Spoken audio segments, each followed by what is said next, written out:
वज़ीर आला पंजाब की मावने ख़ुसूसी प्राइस कंट्रोल सलमा बट ने सरगोधा में रमज़ान बाजार स्टॉल्स का दौरा किया और कीमतों का जायज़ा लिया। फ्रूट मंडी में हुकूमती कीमतों की खिलाफ वर्जी करने वाले ताजरों के खिलाफ कानूनी कार्रवाई अमल में लाई गई।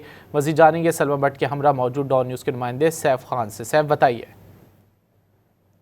जी बिल्कुल, इस वक्त मैं सरगोदा फ्रूट मंडी में मौजूद हूँ कि जहाँ पर price control minister Salma Bhatt साहिबा यहाँ पर विज़िट कर रही हैं और हम इनसे बात करते हैं कि आज के विज़िट के हवाले से उनका क्या कहना और जो जो बाज़ार में उन्होंने विज़िट किया वो क्या समझ रहे हैं कि भी महंगाई कम हुई है। वज़ीर आला पंजाब ने पूरे सूबे के अंदर जो पैरा फोर्स है, प्राइस कंट्रोल मजिस्ट्रेट हैं, टीमें बना के उतारी हैं जो बाज़ारों के विज़िट करें, जाके चेक करें लोगों को सौदा किस कीमत पे मिल रहा है, चीज़ें कैसे मिल रही हैं। तो अभी हम ये ओपन मार्केट में जैसे यहाँ पे होलसेल की मार्केट है, मंडियाँ हैं, बड़े बाज़ार हैं जहाँ पे ज़्यादा लोग ख़रीदारी के लिए आते हैं, उनसे हम पूछ रहे हैं जो लोग ख़रीदारी कर रहे हैं यहाँ पे कि उनको किस तरह से कीमतें मिल रही हैं, उनके साथ कोई मसले कहीं लोगों ने हमें बताया भी कि जैसे यूनिवर्सिटी रोड पे चीज़ें महंगी मिल रही हैं या एक दो और जगहों की निशानदेही की।